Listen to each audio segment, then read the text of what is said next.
Welcome, everyone, to BarTalk, the official podcast of the North Carolina State Bar. I'm your host, Mark Henriques. We have two special guests with us today. David Allen is the current chair of the Ethics Committee. David, excited to have you joining us. Thanks, Mark. It's great to be here. Appreciate you asking us. Absolutely. We also have Brian Oten, who's Ethics Counsel, and he's a member of the staff at the State Bar and serves as counsel to that Ethics Committee. Brian, thank you for joining. Thank you, Mark. Happy to be here. Great.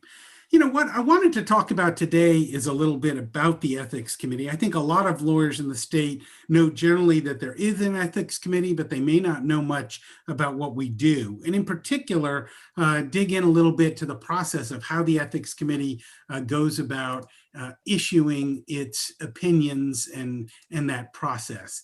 Let's start with some basic questions, maybe one to you, Brian, which is, how do people get on the Ethics Committee, and how does it fit into this bigger State Bar structure?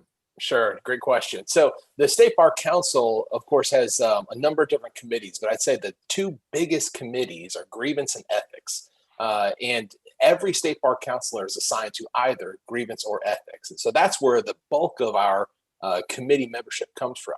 However, the Ethics Committee, I think, is unique as compared to other committees in that we have a lot of advisory members that serve on the Ethics Committee. These advisory members are appointed by the president of the State Bar, and the president really looks to the advisory members to provide some additional breadth of experience, maybe some different practice areas that are not ordinarily represented through the State Bar Council. A lot of times we'll have a number of family lawyers and criminal practitioners, but maybe we don't have a lot of real property practitioners. That's where the advisory members can step in and really offer some additional insight for the Ethics Committee. Gotcha. Sounds good. Now, David, how long have you been serving on the Ethics Committee? Mark, I've been on the Ethics Committee, it seems like forever. I believe I'm somewhere around the Millard Fillmore administration. Yeah, that's my recollection too, right? That was before they had typewriters or any of that good stuff. Oh, I still have my quill pen and inkwell. I think I've been on the Ethics Committee. I believe this is my 12th year. I served 6 years as a counselor and then was an advisory member for 3 years. And then I think I've been on there 4 years since then, but it's something like that. And this is my 3rd year as chair. So I've been around the Ethics Committee and the ethics process a long time. It's a great committee to work with. A lot of good lawyers. For lawyers that have never sat in, and I should ask, it's true, isn't it? This is open to the public. If people want to come, back in the days when we had them in person, obviously we've been meeting via Zoom lately, but they could come in person. And now, is there a way that if they wanted to watch it, Brian, is that something that folks can do now? Absolutely. That's been one of the silver linings to the whole COVID shutdown. While our in-person meetings have been shut down, we have been, which forced us to meet by Zoom, we've been given the opportunity to use the Zoom platform to live stream our meetings. So right now we are streaming our Zoom meeting, our Ethics Committee meetings, along with other State Bar Committee meetings through the North Carolina State Bar's YouTube page. So anybody that wants to take a look, listen to the conversation, watch the debate, can log on there at the time of the meeting, and they can watch it live, or they can check it out after the meeting has occurred, because we save the archived recording of that meeting on that page. That's fantastic. And Mark, I will just add there that in the past, we would normally have maybe half a dozen visitors physically present for any one meeting. Usually they had some stake in one of the questions or wanted to be heard on one of those. But now we're getting dozens of folks who are watching us. That's terrific. David, for those of folks that have never listened in or attended, can you give our audience a sense of what the dynamic's like? What happens in the meetings in terms of who's talking and what type of things you guys are working on? Well, I know we're going to talk about inquiries in a little bit and how those come about, but all of our discussions start with an inquiry, and an inquiry is just a question, an ethical question that's been raised from some source, and we appoint a subcommittee to look at that ethics inquiry. And the inquiry will be, here's a fact scenario, lawyer A wants to know about this, and what advice can the State Bar give to lawyer A? And that's really our purpose. The ethics committee is designed to try to give guidance to the lawyers. So the subcommittee will have, with staff's help, will draft an opinion that will come back to the ethics committee, which then will debate the opinion. It will have been published to the ethics committee a week, 10 days, maybe 2 weeks before our meeting, and also sent to a number of the voluntary bars. And then there'll be a discussion at the ethics committee about that. The council members will discuss it. The advisory members, everybody on the committee will have a chance to have their say. And then visitors who have an interest in that, and sometimes we get law professors. We've been fortunate when we were live, Campbell occasionally, Bobby Joe would bring her at her professional responsibility committee, class over to the ethics committee to watch us work. And so we'll get inquiries from and participation from visitors as well.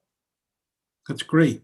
Brian, if someone wants to submit an inquiry or they have an ethics question, what are the options for submitting those? Who gets to submit them? What kind of topics? And is it by phone or email or letter? How does it come in? Sure. I guess the answer is really all of the above. People can submit, any lawyer can submit an ethics question to ethics staff.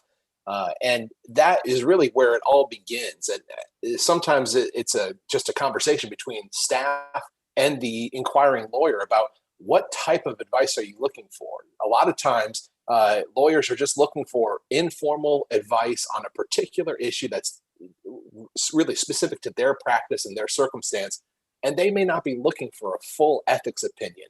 And we can provide that advice. It's not to say that every time you submit an inquiry, we're going to go ahead and write an opinion and make it public. But if we hear the inquiry and that inquiry is either a novel idea or novel question that we haven't answered before, or perhaps if we realize this is the fifth person asking this question over the past few weeks, this may be an issue that the ethics committee should take a look at. So we basically start the process from there and ask the person, would you mind maybe making this a formal ethics opinion? Of course, if a lawyer is really looking for a formal ethics opinion, they can just straight up call the state bar, ask to talk to ethics staff, or email us and say, I'm requesting a formal ethics opinion, and we'll start that process.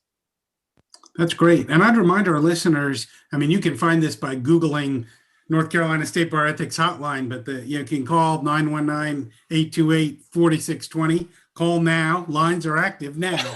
And we've got some specials. You get 2 questions for the price of 1 if you call in the next 24 minutes. But we do get a lot of calls, over 1,000 calls to the ethics hotline most quarters. So they are there. You can also email ethicsadvice@ncbar.gov. And I know you guys get a lot of inquiries and spend a lot of time answering those and helping lawyers understand the rules. But I take it not all of those end up going before the ethics committee. Is that right? That's correct. There's a lot of things that are just specific to a particular situation, and lawyers are just looking for that quick advice for what they should do in that very moment. Ethics opinions, because they turn out to be kind of these formal official opinion statements by the North Carolina State Bar, they go through a number of rounds of review and revision. So an ethics opinion typically isn't resolved in a matter of a week. It's going to be a matter of a couple of months, if not a year or so. So that's why it really depends on the circumstance that the lawyer finds him or herself in. If they can wait that long and they want a formal ethics opinion, then we will pursue that. But oftentimes lawyers are just looking for that advice for then and now sort of situation. And we're happy to help out however we can. That's great. I will talk a little bit about that process of going through and becoming a formal opinion. But David, I'm wondering if you could just give our listeners a sample of some of the more interesting questions or inquiries that the ethics committee's grappled with in maybe the last 3 years with you at its helm. We had a number of cases a few years ago about lawyers who might be in romantic involvements with other lawyers. Can a district attorney have a romantic relationship with a defense lawyer? Can someone who appears before a school board, for instance, have a relationship with the lawyer? So we've had to deal with issues that run the complete gamut from, for instance, one of your a question that you dealt with for years was lawyer evaluations by computer programs, the lawyer ranking systems, all the honorifics that lawyers are now able to avail themselves of. Those are the kind of questions that come up all the time. Advertising and internet usage is something that we wrestle with on a quarterly basis. Every time we meet, there's a question of those. So it really runs the gamut. Neat. Well, let's talk a little bit about the process and the steps. I think we've alluded to it a little bit earlier. But Brian, once you decide that there's a question that someone's raised that is not the run-of-the-mill quick answer, the next day, take us through that process a little bit so folks can understand, how it goes from that to, and some of our listeners may know, we issue these things called formal ethics opinions, and FEOs, and how do they come about? Let's start at the beginning and kind of take us through that process. Sure. So once we realize we've got a unique issue on hand, and I have to say, with David's summation, I can't believe he didn't reference Bitcoin. We had a question about Bitcoin, and thinking about the Bitcoin, committee took out a small investment. It's done quite well. Right. So, but when we have those sorts of things, this unique issue that we realize is really about to impact the profession, then the first thing that we do as staff is we really just try to draft an opinion, see if we can put an opinion together that answers the question, knowing full well that this unique question needs to go before the ethics committee and most likely is going to need to be sent to a subcommittee for further study. Occasionally, we may get an issue that's so novel that we realize drafting an opinion right now is really going to be really kind of an effort in futility, such as Bitcoin. We realized that we needed to learn a lot more about Bitcoin and other blockchain considerations and all those different things. So occasionally we will just put an issue before the ethics committee and say, this needs to be studied. We need to put a subcommittee together and sit down for the next couple of quarters, educate ourselves, and ultimately try to craft an opinion after our educational effort. Mark, let me jump in for just 1 minute, because it may be something that for the listeners. I don't know much about Bitcoin, and I'm happy to remain blissfully ignorant about that.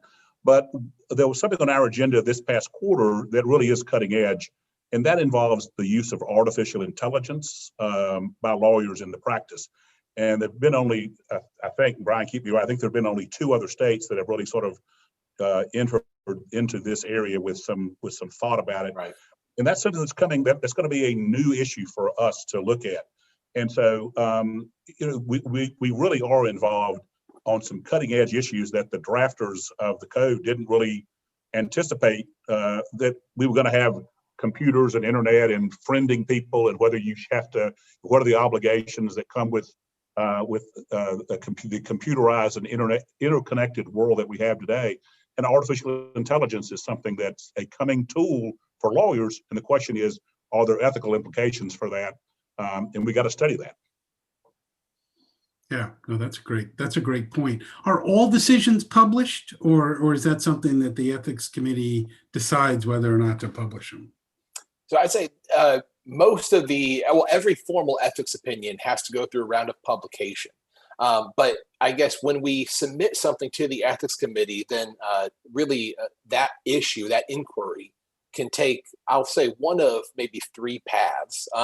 The first path is that it could just be, it could result in essentially a letter back to the inquiring attorney. We call that an ethics advisory. And it's essentially just a letter containing the opinion, gets sent back to the attorney, and it's approved by the ethics committee, but it doesn't serve as precedent or anything like that. The other route is an ethics decision. An ethics decision is a publication that the State Bar's ethics committee puts out there that is really to the inquiring lawyer. It has, I wouldn't say some sort of precedential value, but it's supposed to offer guidance to ethics staff in the future.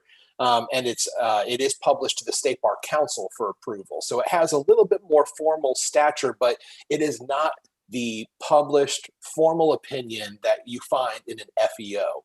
If we have an inquiry, and I would say most of our inquiries that go before the committee go on this formal ethics opinion pathway. When the opinion, after being studied, the inquiry gets studied by the subcommittee, and the subcommittee produces an opinion that they say, we think this is the right answer. It's time to get some feedback. We publish that formal ethics opinion, the proposed opinion. We publish it to the profession via the State Bar's journal. We put it on the State Bar's website. Of course, we use social media to let folks know that this information is out there and available for everyone's review. And we have a period where folks can submit comments on what they think of the opinion. Do they like it? Do they hate it? Do they see the issue in a different way? Do they have something else, that maybe another question that they feel needs to be addressed? And we get all that comment in, and that will then, of course, bring us to the point where the Ethics Committee may want to send the matter back to subcommittee, or perhaps say, well, we talked about all of that in subcommittee. We feel we've already addressed it, and we're ready to move forward. If people want to comment, what's the process there? Did they send those to you, David, or Brian, or who do they comment to? There is an ethics response line, which Brian will give you the address for. What is that, Brian? It's ethicscomments@ncbar.gov. And if you can't remember that, if you just want to send them to the NC State Bar, you can drop a letter, you can drop an email. We'd like to have them in writing so that we can have that presented, because everything that you send to us gets sent to all the committee members. If you write a comment back that says, I think this is a dumb opinion, and I've seen some of those, both dumb opinions and some of those letters, then that gets published to the committee, and it works. It lets us know, first of all, that the communication flow is working, that people actually read these opinions and are engaged with them. And it also gives us something, because no matter how hard we try and how much different opinion we try to bring to bear on every opinion, we may have blind spots. It's what you don't know that's a problem, and somebody may have pointed out something that we've overlooked. And so it's good to have lots of different viewpoints represented. That goes back to subcommittee, or we'll go back to the full ethics committee, and to decide whether to go back to subcommittee for further review or not. But that communication is vital for us, and we need those comments. No, that's good to know. And I'd encourage our listeners to send in those comments. I mean, that's a key part of the process. Let's finish the process. So I think we've walked through the draft, the subcommittee, the debate, the publication, and the comments. Take us through, the last steps once those comments are received and you've got an opinion that I guess is done or rewritten and reconsidered. But when the ethics committee has published the opinion, has received comments, and then either send it back to subcommittee or is finalized, whenever the opinion is finalized, we send it back to the entire State Bar Council for adoption, and is presented to the council. There's discussion, chance for other counselors.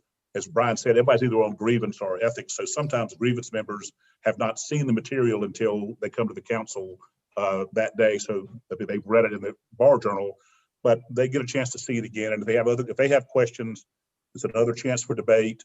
And then the matter is, if the majority of the council adopts it, then it becomes a formal ethics opinion. If they don't, it could be sent back to the ethics committee for further work, or just die because of the vote down. But generally, they are adopted by the full council once it's been through this lengthy process with enough review.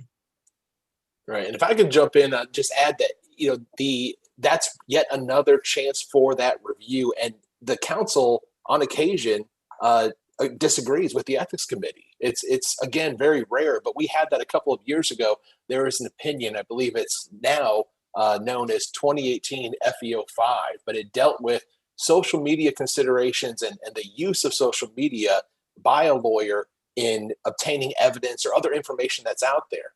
The opinion went through the ethics committee subcommittee process, was studied, was debated in the ethics committee.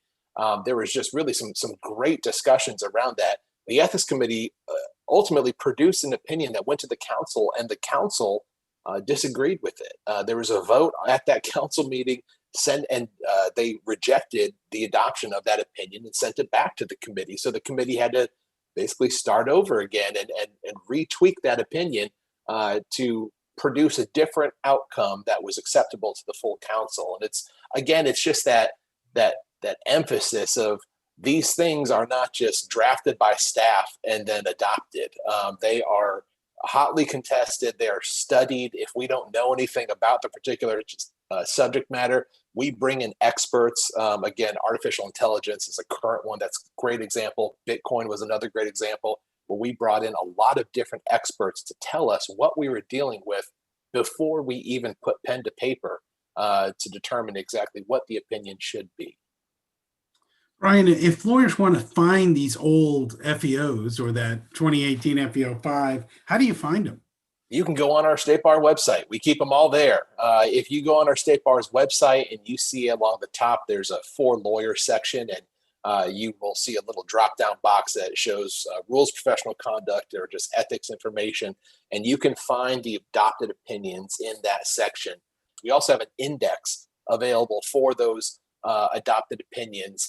Usually I tell folks if they're looking for an opinion, go to the index first. Hopefully that will guide you through the topic and selection of a particular opinion.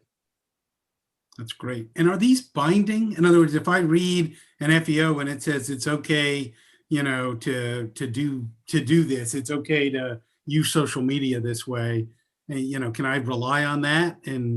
Or can I still be brought up on a grievance even if I acted in accordance with the FEO? That's a great question. I think the way that our ethics opinions work is that they serve as the State Bar's attempt to guide lawyers and provide them the information they need to conduct themselves in accordance with the rules of professional conduct. There may be a situation where you read an ethics opinion, you figure out how to respond to a situation, and you still get a grievance. And you respond saying, well, I followed this ethics opinion. The grievance committee may very well say that, the circumstances of that ethics opinion are different than what you're dealing with. And so they may disagree with your particular decision. But I'd like to think, and there's nothing that's formally written down about this, but I'd like to think that the grievance committee, which is made up of State Bar counselors elected from across the state, will see a lawyer's good faith effort to comply with the rules of professional conduct as perhaps a mitigating factor in determining what the appropriate response is there.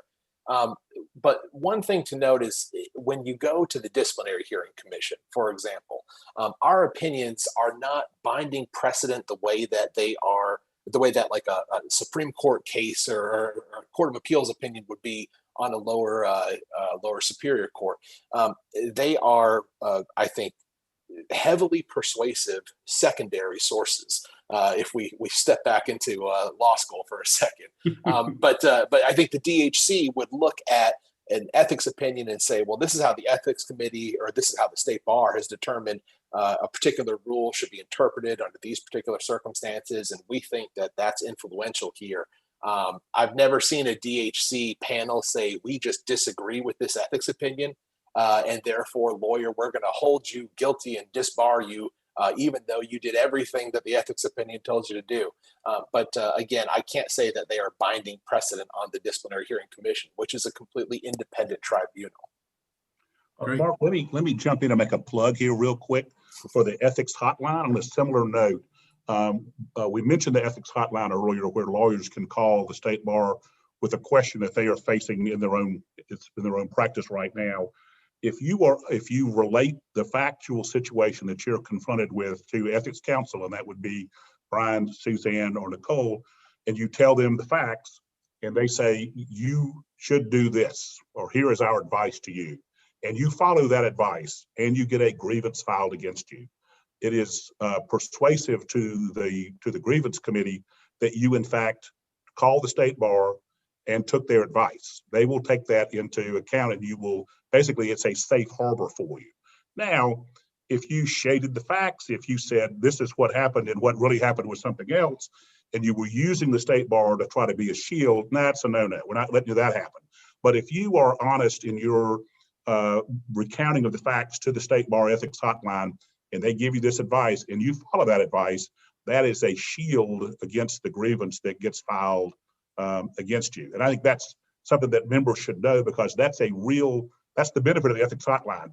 You get not quite instantaneous, but almost instantaneous advice, and you can't be faulted if what you've done is to follow the procedure gotten the advice of the best ethics minds in the state, and they've told you what to do, and then it turns out that you brought up on a grievance anyway, that's pretty darn good armor to have.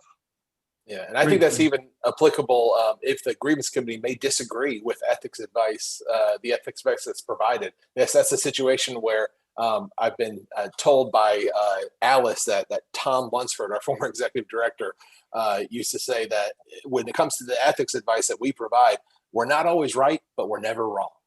So that's what I rest on. Great point. No, great and good reminder for people to call in. I know we're about out of time, but I wanted to give each of you a chance to see if there's anything else you wanted to add about the ethics committee, the work, other things our members of the public should know about the process of the committee. Let's start with you, Brian. Anything else that you want to share with our listeners? I would just say that, the ethics committee it's a great example of what self-regulation should be. We are a self-regulating bar, and that is a privilege that we have, but you need to have folks that are willing to participate and participate sincerely in that effort.